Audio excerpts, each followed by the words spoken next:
Oi gente, hoje eu tô aqui pra falar sobre O Conto da Aia, de Margaret Atwood. Eu comentei que eu li esse livro em junho, né, pra a Flip, uma edição especial do Leia Mulheres que aconteceu lá na Flip, em Paraty.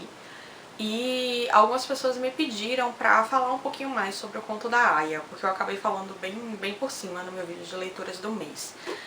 Eu não tenho o Conto da Aia aqui pra mostrar pra vocês, porque eu li no meu Kindle, eu li o e-book, mas eu vou deixar a capa aqui. E eu recebi da editora Rocco esse outro livro aqui, O Ovo do Barba Azul, de Margaret Atwood, que pelo que eu entendi é um livro de contos dela. Eu ainda não li, mas assim que eu tiver lido eu falo pra vocês o que é que eu achei dele. E vamos ao Conto da Aia, né?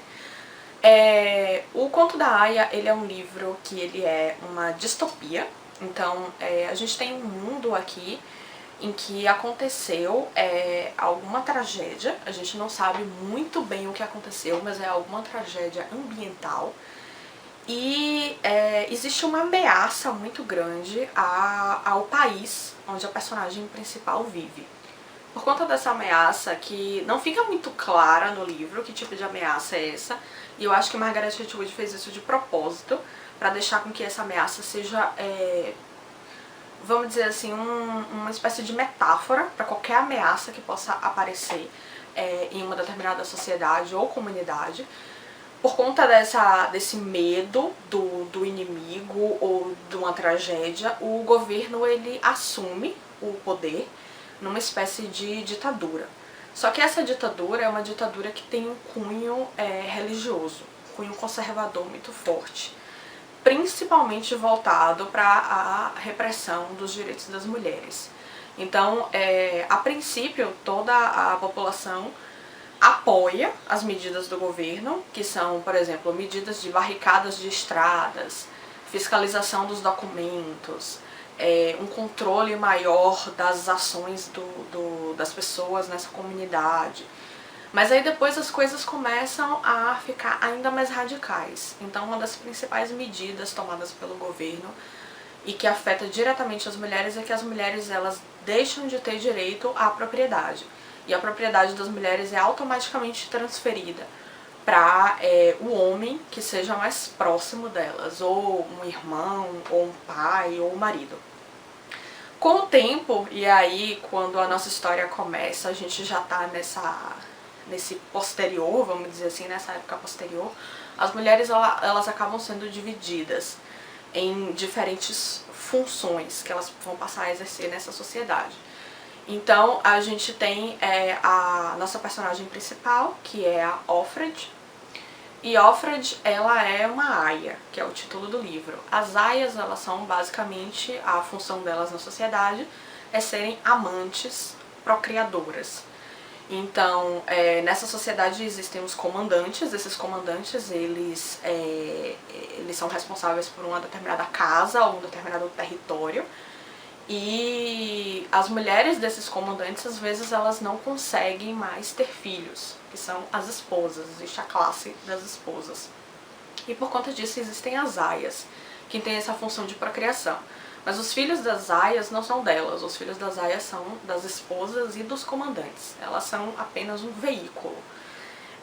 E existe nessa sociedade sempre o medo de que você seja mandado para o que eles chamam de lugares em que as pessoas vão catar lixo ou vão exercer as piores funções nessa sociedade.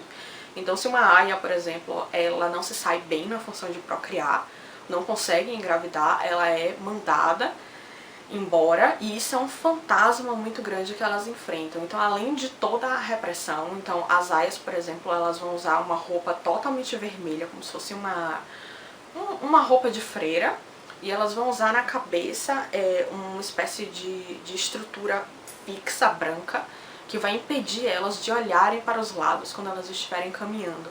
Então tudo isso limita a vida delas. É uma vida que passa a ser extremamente monástica, porque elas não têm mais acesso à televisão, à rádio, a revistas, a livros, a jornais, elas não têm acesso a nada do mundo exterior. A vida delas passa a ser aquilo ali. Até o que elas comem é regrado. Existe essa outra classe de mulheres, que são as mulheres que servem na casa, que servem as esposas, que servem as aias. Mas elas também têm medo de envelhecer e de acabarem sendo mandadas também para essas outras funções piores na sociedade. Existe uma repressão muito grande ao sexo. O sexo ele é visto com a função de procriar, mas não existe nenhuma outra função. E existe um componente religioso muito forte. Uma coisa que eu achei interessante no conto da Aya é que as mulheres elas são proibidas de ler a Bíblia por elas mesmas. Elas podem ouvir o comandante lendo a Bíblia, mas elas não podem ler elas mesmas. Então, existe a religião, mas existe também um misticismo por trás da religião, porque é algo que é vedado às mulheres. Existe uma parte muito assustadora no livro em que um determinado personagem fala que para as próximas gerações de mulheres será muito mais fácil, porque elas não vão lembrar mais de como era a vida antes. Isso é extremamente assustador, porque a gente pensa no quanto a vida em sociedade pode moldar a forma como você pensa, a forma como você enxerga o mundo, simplesmente porque você não tem outra alternativa, outra perspectiva. E a gente pode pensar no conto da Aya como uma metáfora para o nosso próprio mundo, só que de uma maneira mais exacerbada. Porque se essas mulheres têm uma visão limitada pela sociedade em que elas estão inseridas, então é certo que nós também temos uma visão de mundo limitada pela sociedade em que nós estamos inseridas. Então, quanto da preocupação das mulheres com estética, com beleza, com peso, não tem a ver com pressões exercidas pela sociedade. O quanto a forma como a gente pensa em termos de escolha de profissão, em termos do que nós temos que ser para os nossos maridos e namorados e companheiros, não tem a ver com uma forma como nós fomos educadas.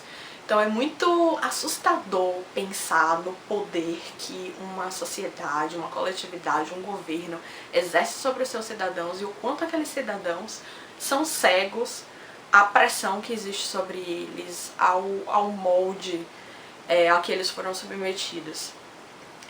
O conto da Aya é uma ficção científica distópica que atinge principalmente as mulheres. É um mundo que atinge principalmente as mulheres. Mas eu me lembrei muito daquela frase de Simone de Beauvoir. Eu não lembro exatamente como é a frase, se eu encontrar eu vou deixar aqui. Mas que fala que as mulheres têm que estar muito atentas. Porque sempre que existe uma crise institucional, os direitos das mulheres eles são colocados em xeque. E é exatamente o que acontece em Um Conto da Aya.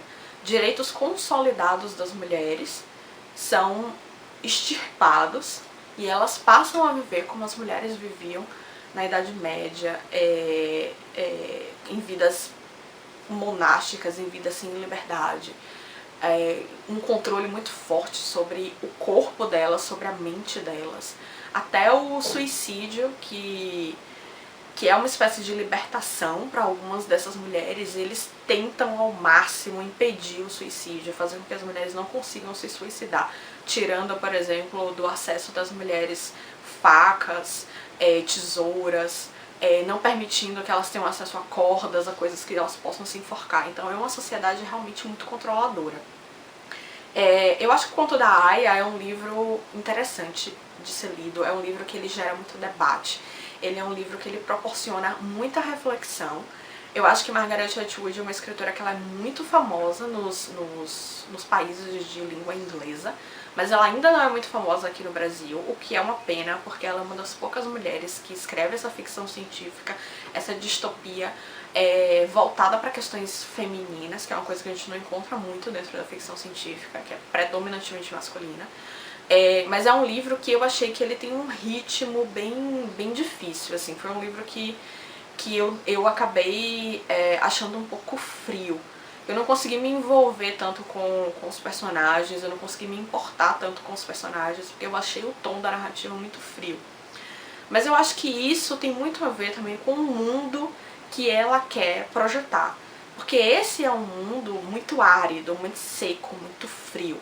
É um mundo em que o sentimento das pessoas está embotado. Então eu acho que isso passou para a narrativa e o sentimento de desolação que o livro deixa talvez tenha sido realmente a intenção da escritora.